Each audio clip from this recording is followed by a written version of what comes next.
I welcome you all for the module 3 lecture 2. In the last lecture we started discussion on the basics of limits, fits and tolerances, and we discussed about some of the terminologies used with reference to limits, fits and tolerances. We will continue with the discussion. Now the next terminology is upper deviation. So it is the algebraic difference between the maximum limit of size of either hole or shaft and the corresponding basic size. So it is designated by capital ES for holes and small es for shaft, and similarly lower deviation, it is the algebraic difference between the minimum limit of size of either hole or shaft and the corresponding basic size, like capital EI for hole and small ei for shaft. And the next term is fundamental deviation. It is one of the two deviations which is nearest to the zero line for either a hole or a shaft, which is chosen to define the position of the tolerance zone. And then we have another term, allowance. It is the difference between the maximum metal limits on the hole and the shaft, and this determines the quality of the fit. Now in this diagram we can understand the terms that are discussed just now. You can see we have the hole, and this is the basic size of the hole, and then we have the shaft. Again the basic size of the shaft is same value, and then this is the minimum size of the shaft and then maximum size of the shaft.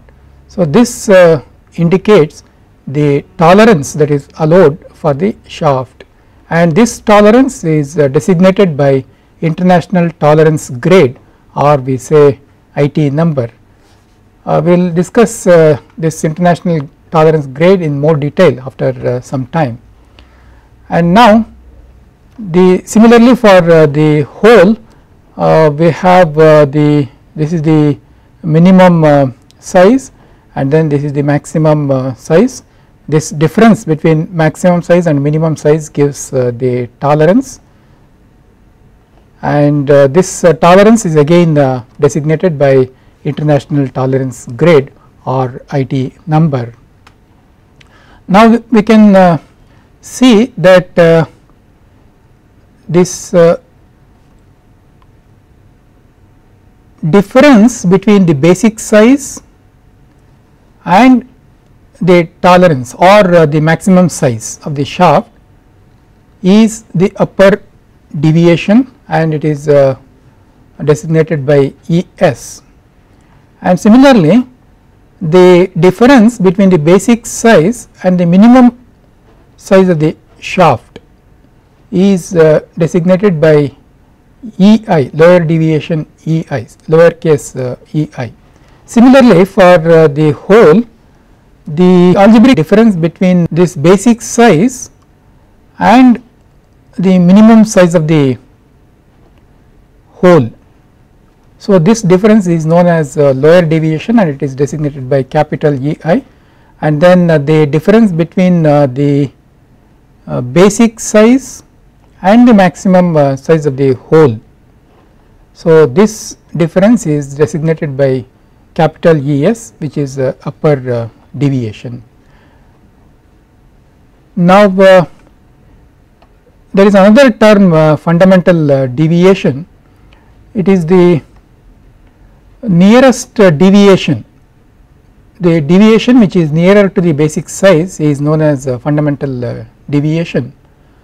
Now in this case, the upper deviation is this is very close to the basic size, so this gap is known as fundamental deviation, and it is represented by lowercase letters for shaft like A, B, C, D.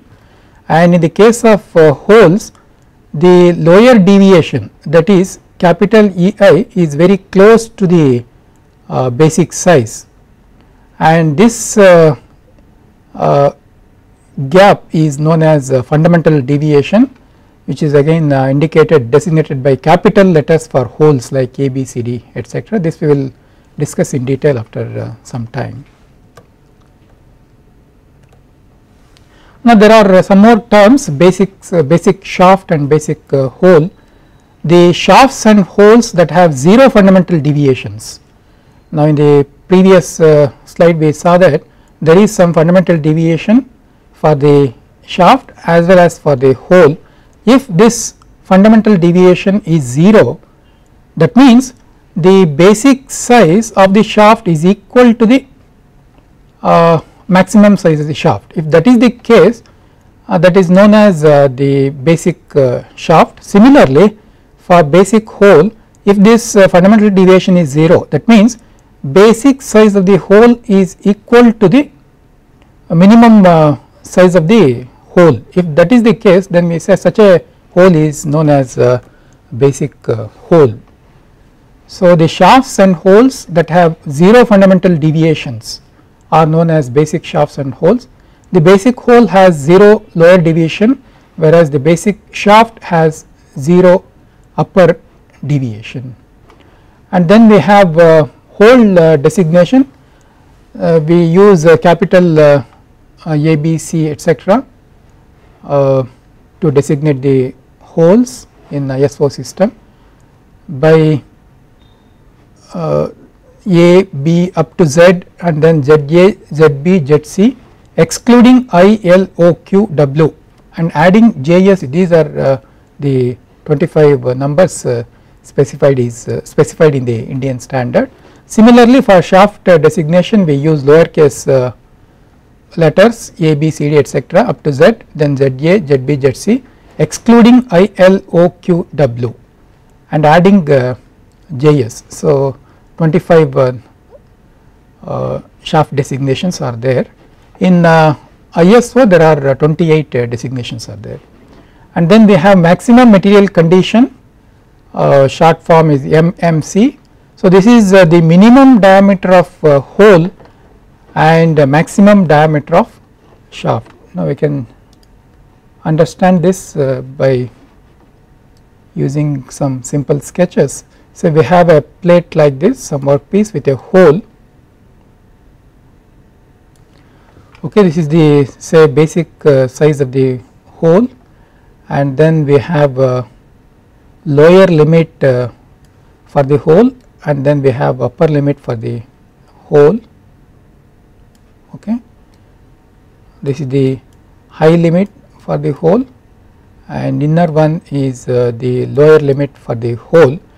Now when the size of the hole is equal to lower limit, then we have maximum material in this particular part.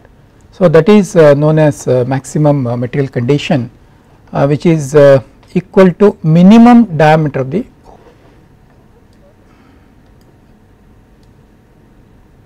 Now this is the size of the shaft, and then we have the tolerance like this. So this is basic size.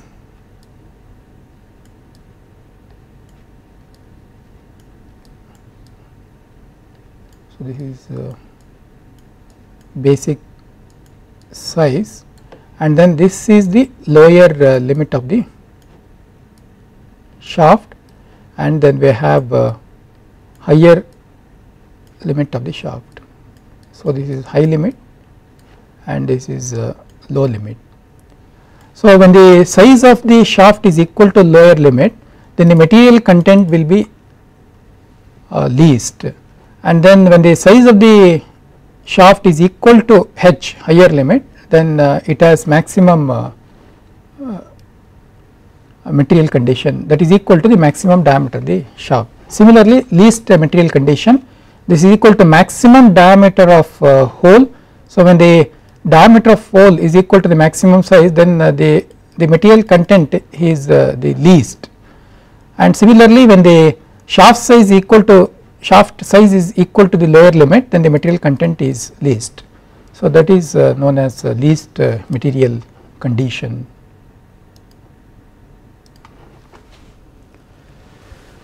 Now those hole and shaft designations we can understand here. So this is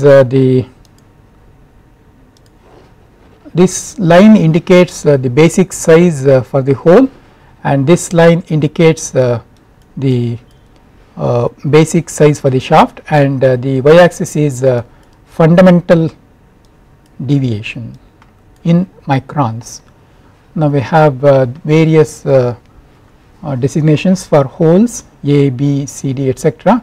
Now we can see here at this particular point where the hole is designated by H, the deviation is 0. So this is taken as a basic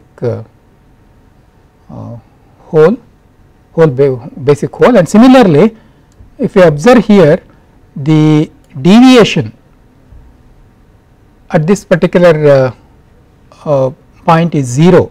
So deviation is 0. So this H shaft is taken as the basic shaft. Now at this corresponds to the, so these are holes, all capital letters they correspond to holes. Now this is the tolerance zone, this gap, this zone indicates the tolerance zone, and this corresponds to the lower limit of the hole, and this corresponds to the upper limit of the hole. So this difference is the tolerance. Now we can see here other than H, the other holes have some fundamental deviation, positive fundamental deviation for A, B, C, D, E, F, G, up to this we have positive fundamental deviation, then H has 0 fundamental deviation. After that the other holes have negative fundamental deviations.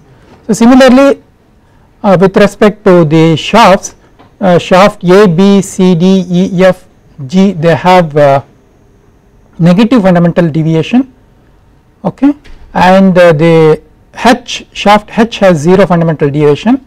Then other holes like K, M, N, etc., they have positive fundamental deviation. Now this particular drawing, it refers to the basic size of 30, and when the basic size varies, again the fundamental deviation values will vary.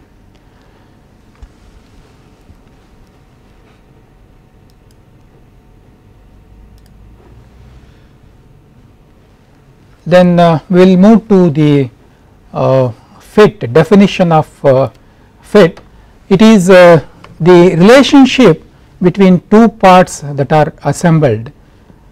This fit results from the difference between the size of shaft and size of hole, or any two mating parts. Now it also refers to the mating of two mechanical components. Manufactured parts, all manufactured parts are very frequently required to mate with one another. They may be designed for slide freely.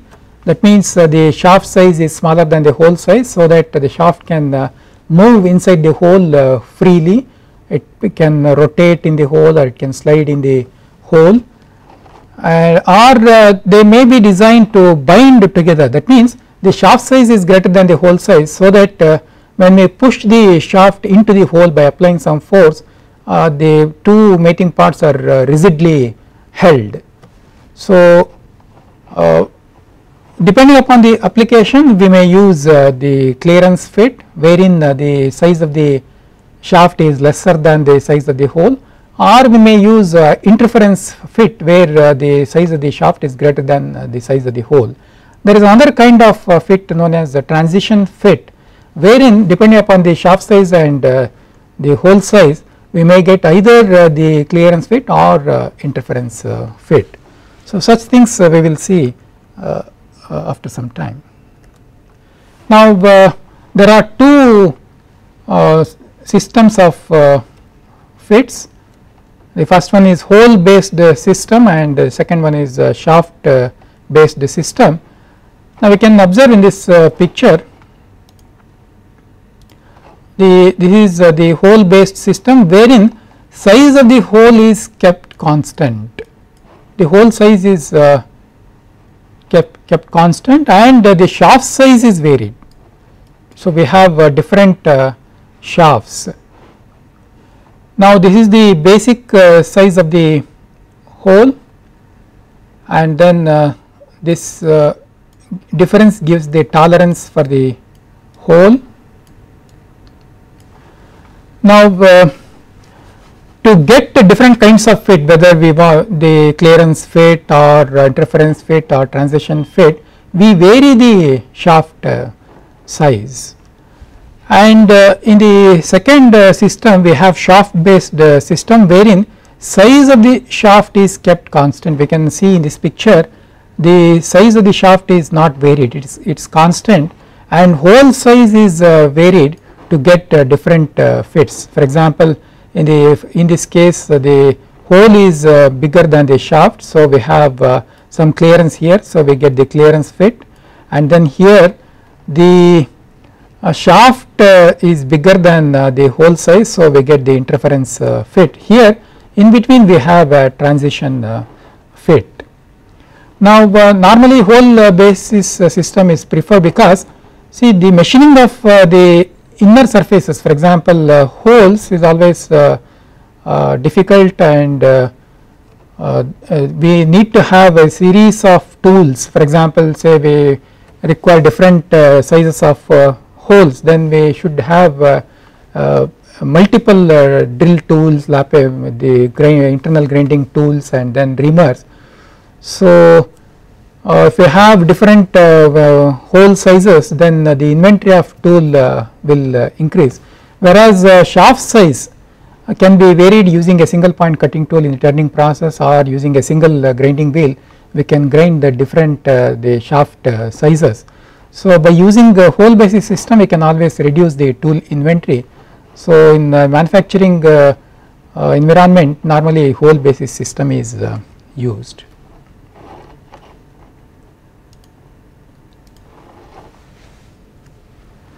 Now, we have three categories of fits known as clearance fit, transition fit, and interference fit. Now, we will discuss about these three types of fits in detail. Now, the clearance fits are used when it is desirable for the shaft to rotate or slide freely within the hole. This is also known as sliding fit. That means the hole size is bigger than the shaft size, so that the shaft can freely move inside the hole. And in the interference fit, now whenever the rigid we want to fix the shaft inside the hole rigidly, then we go for interference fit. Now, a great amount of force is needed to see the parts which are fixed using interference fit. If you want to remove them, then great amount of force is needed to separate them, and so many times they may get damaged when they are separated, because they are rigidly held in the parts are rigidly held in the interference fits. And in the case of transition fits, when it is desirable that the shaft is to be held securely, yet not so securely that they cannot be disassembled. That means sometimes we want to separate the two mating parts. In such cases we go for transition fit. This is also known as location fit. That is, by appropriately assigning the tolerance values for the shaft and the hole, we can get the desired type of fits depending upon the application. Within each category of fit there are several classes ranging from high precision to narrow tolerance to lower precision and wider tolerance. the choice of fit is dictated by the use, what is the use or what is the application of the fit, and secondly by manufacturability, by what type of manufacturing system we are, whether we are using the not so precision machine tools or very high precision tools. So that aspect also is taken into consideration while selecting the fit.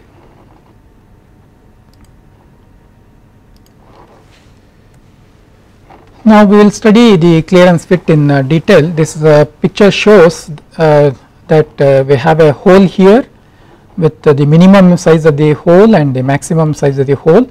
This algebraic difference gives the tolerance for the hole.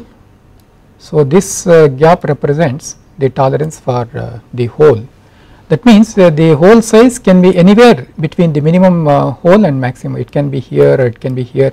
So it can take any size between these two limits, upper and lower limits.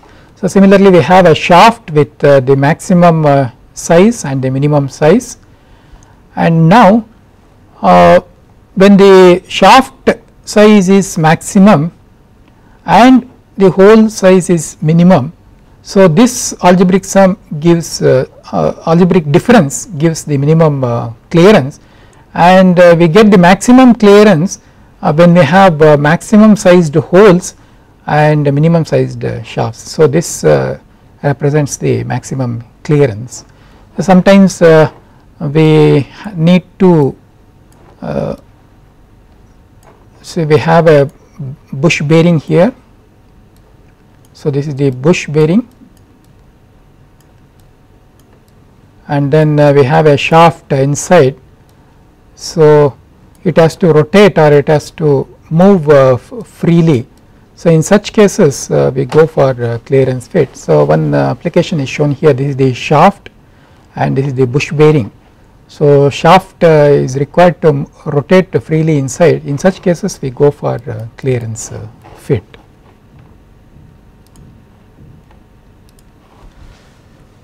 And then there are different grades of clearance fits as per the American standard B 4.1.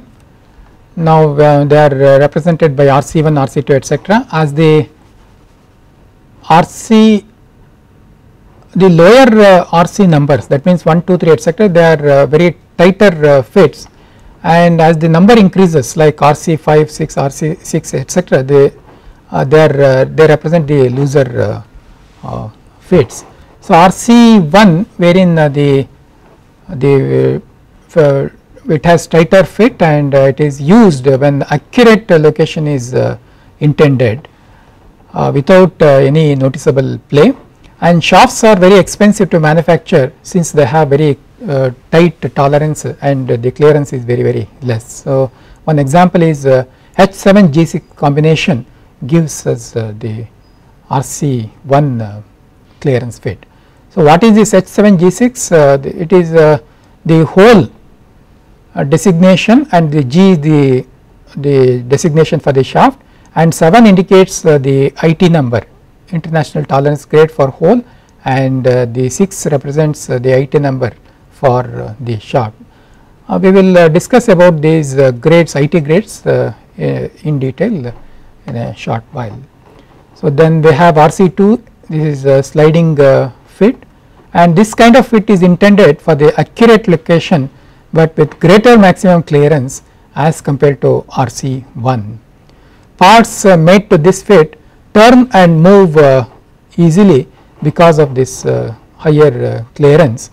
So this type is not designed for free run. Sliding fits in larger sizes may cease with smaller temperature changes. So this point we should note while using the sliding fits. Similarly we have RC3 wherein the parts can run very freely because of higher clearances. This fit is intended for precision work at slow speed, low bearing pressures and light general pressures, and this is not suitable where noticeable temperature differences occur.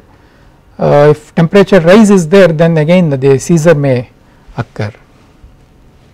Then we have RC4 close running fits. So, this is suitable for the machinery with moderate surface speed, moderate bearing pressures and general pressures, where accurate location and minimum play are desired.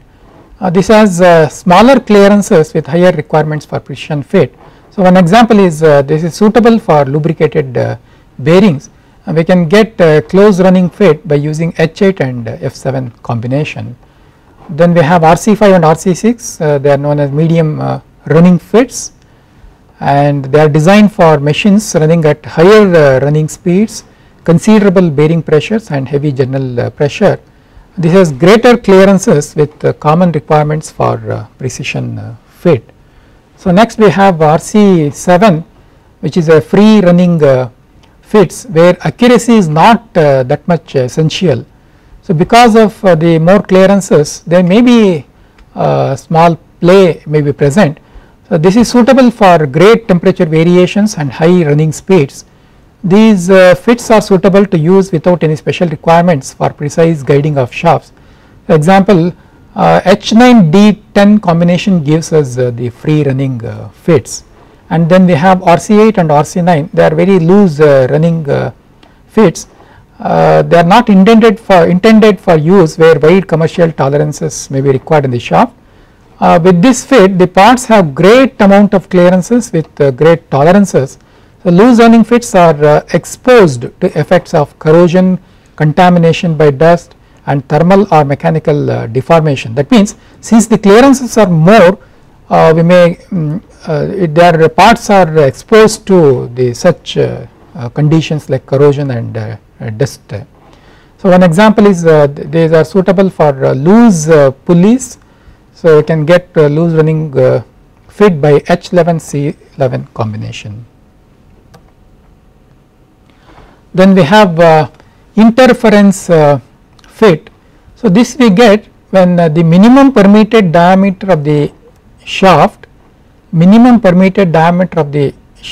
is larger than the maximum diameter of the hole. We can see in this picture, this is the maximum size of the hole. So, this is smaller than the minimum size of the shaft. In such cases, we get interference fit. So, we get minimum interference when we have the maximum sized hole and minimum sized shaft, and the interference will be maximum when we have a minimum sized hole and maximum sized shaft. So, when such interference fits are used, we can see in this diagram, we have a bearing housing and we want to fit this particular bearing into the bearing housing. So, this outer ring of the bearing should be tightly held in the bearing housing. There should not be any relative motion between these two. In such cases, interference fits are used. So, wherein the outer diameter of this ring will be bigger than the diameter of this housing. Now, we have some more examples for interference fit. We can see here a great amount of force or pressure is required to fit the parts to get the interference fit. We can see here vices, machine vices are used to fit this shaft into the hole, and we have another example of engine block wherein we have to insert a liner. So, we have to apply a great deal of pressure. We use hydraulic presses for fitting liners into the engine block. By knowing the diameter of the hole, diameter of the shaft, and then their surface conditions, etc., we can always calculate what is the amount of pressure or force required by using the equations available. Now, there are different grades of interference fit as per American standard ANSI B 4.1. So, there are force and shrink fits.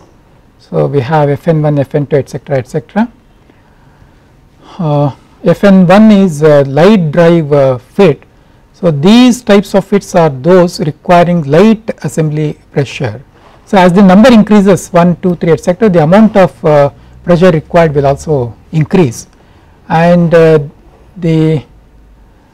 these fits, light dry fits, they produce more or less permanent assemblies.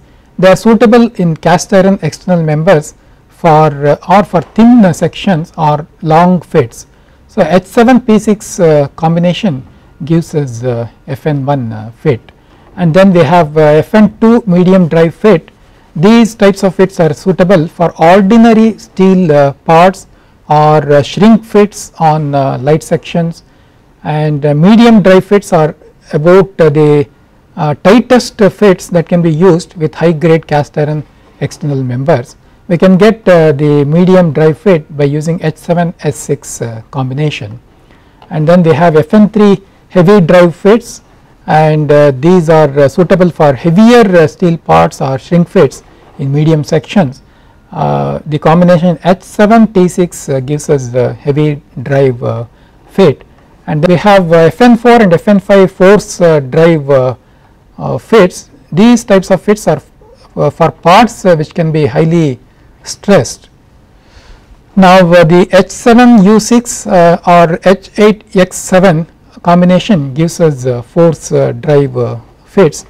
Now we can understand from this picture that we have in all these examples we are using H7 basic hole, H7 hole wherein the deviation is 0, and this is the hole tolerance, and then we are using P6 S6 T6 shafts. So we have P6 shaft and S6 shaft. Now we can see here the diameter, minimum diameter of so this represents, this size represents minimum size of the shaft. So this is greater than the maximum size of the hole. So we get interference fit. Similarly, if you take the example of H7 S6, H7 S6 which gives medium dry fit, this is the S6 shaft and this is H7 hole. So this is the minimum size of the shaft and this gives us the maximum size of the hole. You can see here there is lot of interference between these two. So we have to apply great amount of force to get this medium drive fit, and here this is the shaft tolerance and this is the hole tolerance, and this distance gives the minimum interference, and this gives the maximum interference.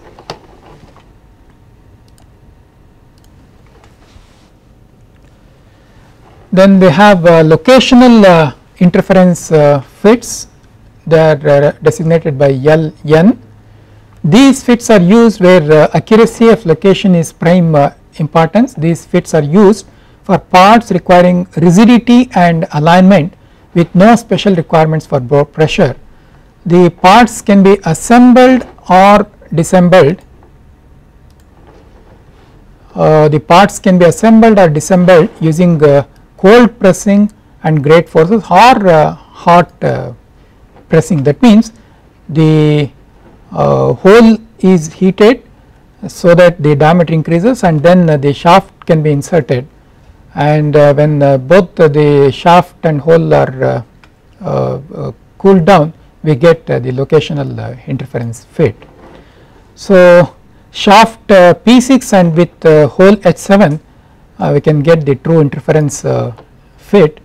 It is the standard press fit for steel, cast iron or brass to steel assemblies, and different types of LN fits are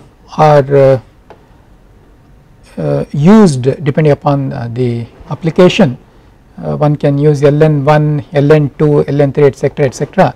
Now this diagram shows that we have H7 hole, this is the hole tolerance, and then we have U6 shaft tolerance, or if you take this example H7 P6, so we have H7 hole this is the hole tolerance, and then we have P6 shaft.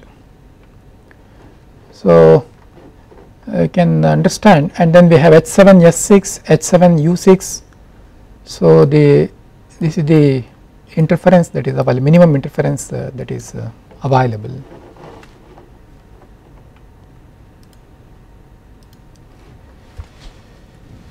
Now we will move to the transition fit. So the diameter of the largest allowable hole is greater than that of the smallest shaft, but the smallest hole is smaller than the largest shaft. That means in this case the tolerance zone of the shaft and the tolerance zone for the hole, they overlap each other. They may overlap completely, or they may overlap partly, as shown here. So this is the tolerance zone for hole, tolerance for hole, and then the tolerance for shaft.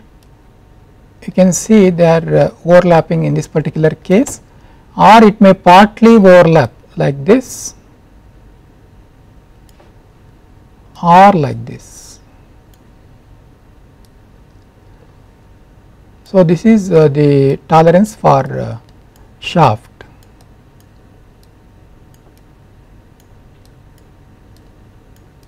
These smaller rectangles, they indicate tolerance zone for shafts. So depending upon the actual size of hole and actual size of shaft, we may get clearance fit or we may get interference fit.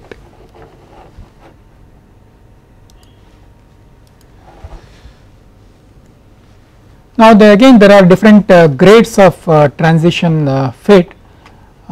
We say locational transition fit, LT fit, as per ANSI B 4.1.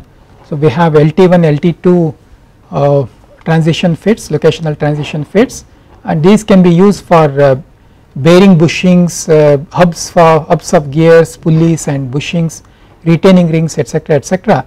The parts can be assembled or disassembled manually. That means the amount of force that is needed to fit the parts is not too much. And then they have LT3 and LT4. These are used for clutches, pulleys, manual wheels, brake disc, etc. The parts can be assembled or disassembled without any great force. That means we can use a rubber hammer to fit the parts. And then we have LT5 and LT6. These can be used for armatures of electric motors and on shafts, driven bushings, gear rims, flushed bolts, etc. The parts can be assembled using low pressing forces. So, you may have to use little bit of pressure to get LT5 and LT6, pressure which is greater than which can be applied by rubber hammer.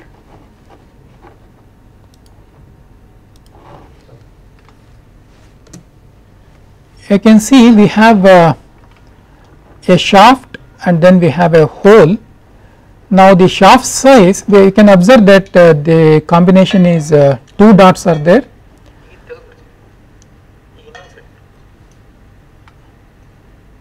Since the shaft size is smaller than the hole size, the hole shaft enters into hole very easily. Now we have another combination wherein we have a single dot.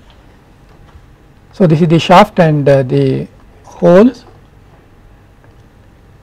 Now I am putting the hole onto the shaft. Now you can see there is a small layer of oil. Now we have a transition fit. So we have to apply a little bit of pressure onto this bush so that it enters fully. So this is an example for transition fit. Now I will show I will put some weight onto this bush so that it will fully enter. So I am applying a weight of 50 grams.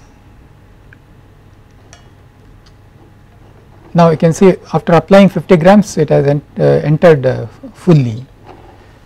So depending upon the actual size of shaft and hole, we may get different kinds of interference fits.